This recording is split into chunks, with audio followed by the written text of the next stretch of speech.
இன்னொரு ஒரு காரியம் பாருங்க, யோவான் எழுதின சுவிசேஷம் 6வது அதிகாரம் 70வது 71வது வசனங்கள். யோவான் 6வது அதிகாரம் 70வது வசனமும் 71வது வசனமும். இயேசு அவர்களை நோக்கி, 12 உங்களை நான் தெரிந்து கொள்ளவில்லையா?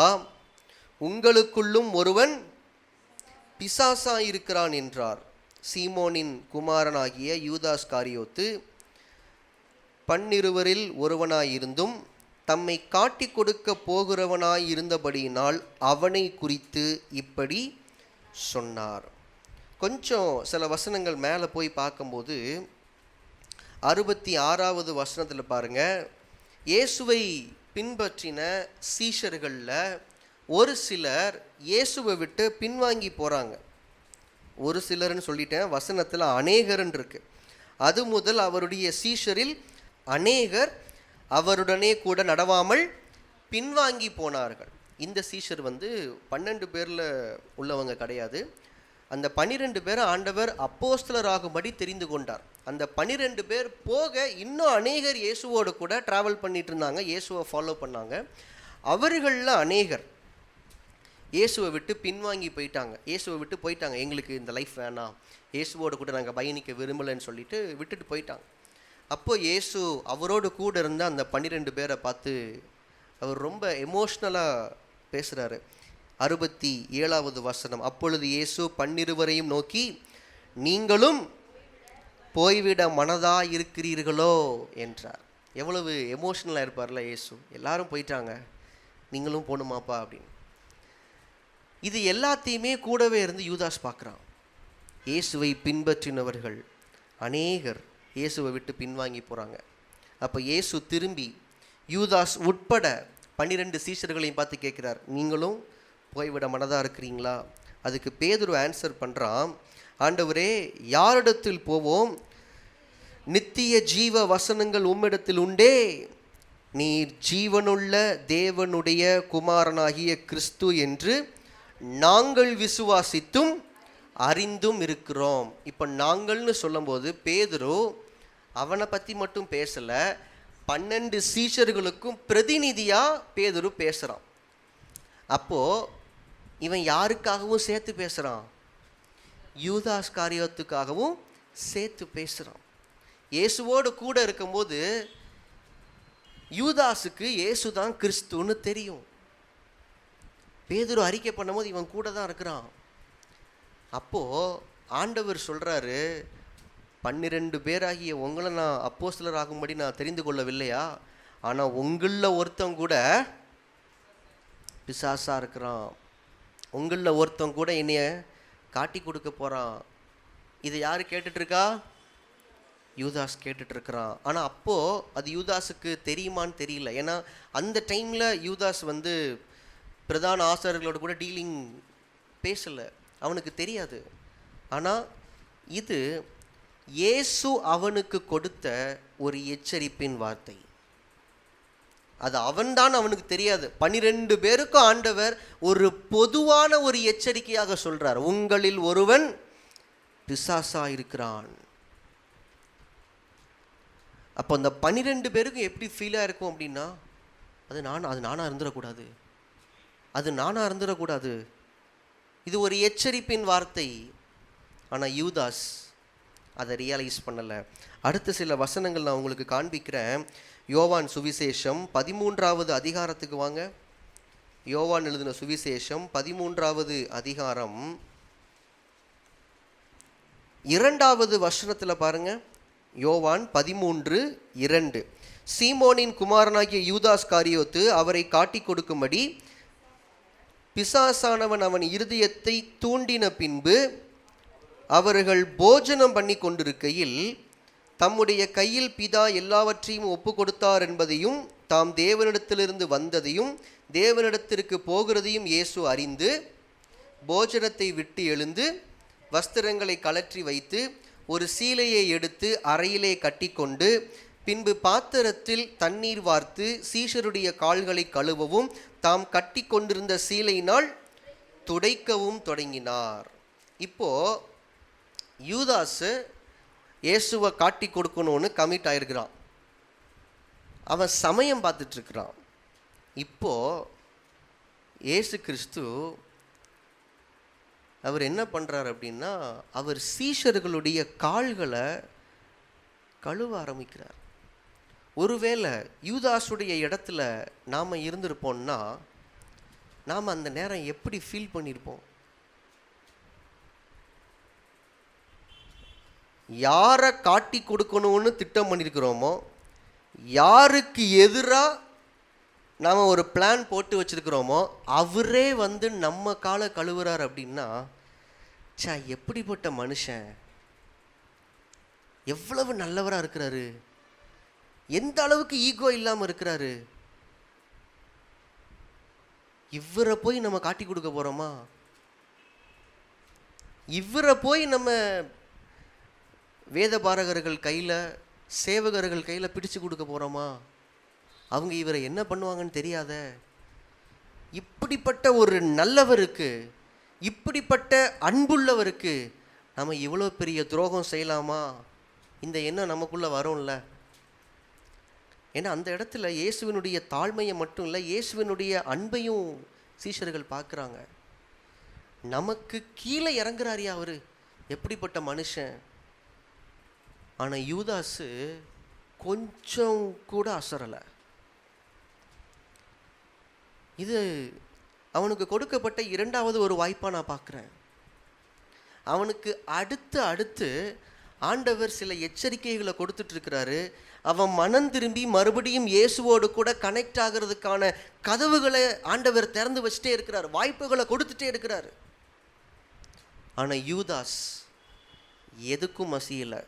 அடுத்த வசனங்களை பாருங்கள், 18வது வசனத்தை பாருங்கள். அதே அதிகாரம் 18வது வசனத்தை பாருங்கள். உங்கள் எல்லாரையும் குறித்து நான் பேசவில்லை, நான் தெரிந்து கொண்டவர்களை அறிவேன். ஆகிலும் வேத வாக்கியம் நிறைவேறத்தக்கதாக என்னுடனே அப்பம் புசிக்கிறவன் என்மேல் தன் குதிகாலை தூக்கினான். இயேசு ஜாடமாடையாக பேசுகிறது 11 பேருக்கும் புரியல. ஆனால் யாருக்கு நல்லா புரியும்? யூதாஸ்க்கு. நம்மளை குறித்து அவருக்கு தெரிஞ்சிருச்சே. அப்போ நம்மளை பற்றி தெரிஞ்சுக்கிட்டே தான் நம்ம காலை கழுவுனாரா அவரு? நம்மளை பற்றி தெரிஞ்சும் அவர் சீஷர்களில் ஒருத்தனா நம்மளை இன்னும் பக்கத்திலே வச்சிருக்கிறாரா? இதெல்லாம் யோசிக்கவே இல்லை யூதாஸ். 21வது வசனத்தில் பாருங்கள், இயேசு இவைகளை சொன்ன பின்பு ஆவியிலே கலங்கி, உங்களில் ஒருவன் என்னை காட்டி கொடுப்பான் என்று மெய்யாகவே உங்களுக்கு சொல்லுகிறேன் என்று சாட்சியாக சொன்னார். அப்பொழுது யாரை குறித்து பேசுகிறாரோ என்று சீஷர்கள் ஐயப்பட்டு ஒருவரை ஒருவர் நோக்கி பார்த்தார்கள். அந்த சமயத்தில் அவருடைய சீஷரில் இயேசுவுக்கு அன்பாயிருந்த ஒருவன் இயேசுவின் மார்பிலே சாய்ந்து கொண்டிருந்தான். யாரை குறித்து சொல்லுகிறார் என்று விசாரிக்கும்படி சீமோன் பேதுரு அவனுக்கு சைகை காட்டினான். அப்பொழுது அவன் இயேசுவின் மார்பிலே சாய்ந்து கொண்டு, ஆண்டவரே, அவன் யார் என்றான். இயேசு பிரதியுத்தரமாக, நான் இந்த துணிக்கையை தோய்த்து எவனுக்கு கொடுப்பேனோ அவன்தான் என்று சொல்லி துணிக்கையை தோய்த்து சீமோன் குமாரனாகிய யூதாஸ் காரியோத்துக்கு கொடுத்தார். அடுத்த வார்த்தை என்னால் ஏற்றுக்கவே முடியல. அந்த துணிக்கையை அவன் வாங்கின பின்பு, இந்த அளவுக்கு அவர் எல்லாருக்கும் முன்னாடி இவனுக்கு நல்லா புரிகிற மாதிரி வெட்ட வெளிச்சமாக பேசிகிட்டு இருக்கிறாரு. இவன் தைரியமாக கையை நீட்டி இயேசு கொடுக்குற துணிக்கையை கொடுங்கன்னு வாங்குறான். எத்தனையோ முறை எச்சரிக்கைகளை மாறி மாறி இயேசு கொடுத்துட்டே தான் இருக்கிறாரு. நீ என்ன பண்ண போறன்னு எனக்கு தெரியும் யூதாஸ்,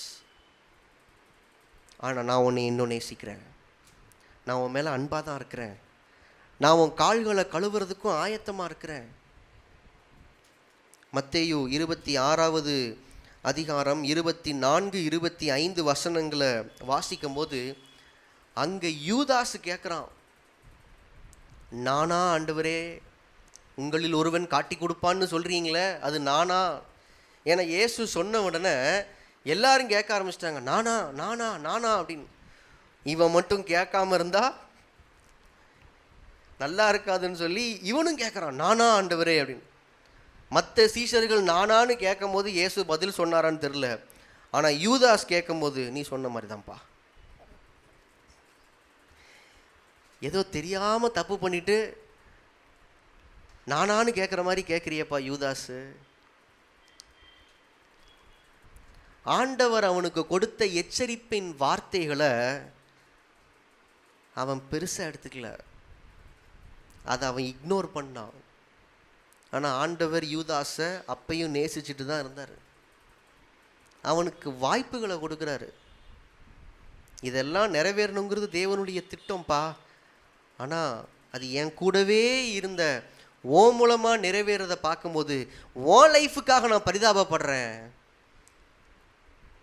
யாரால் மனுஷகுமாரனுக்கு இப்படி நடக்குதோ அவனுக்கு ஐயோங்கிறார் இயேசு. ஆண்டவர் அவனுக்கு கொடுத்த எச்சரிப்பின் வார்த்தைகளை இக்னோர் பண்ணுறான்.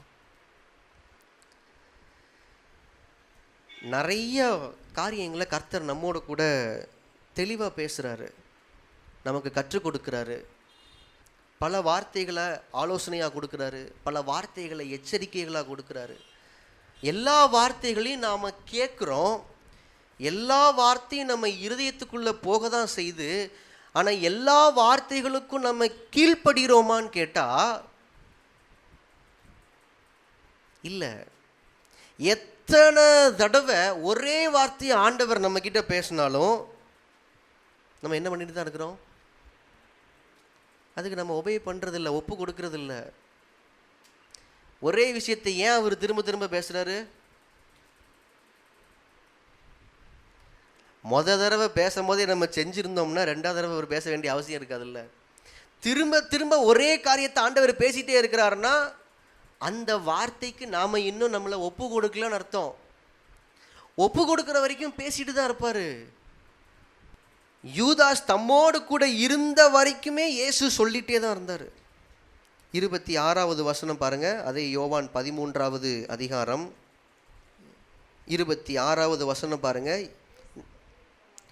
இயேசு பிரதியுத்தரமாக, நான் இந்த துணிக்கையை தோய்த்து எவனுக்கு கொடுப்பேனோ அவன்தான் என்று சொல்லி துணிக்கையை தோய்த்து சீமோன் குமாரனாகிய யூதாஸ் காரியோத்துக்கு கொடுத்தார்.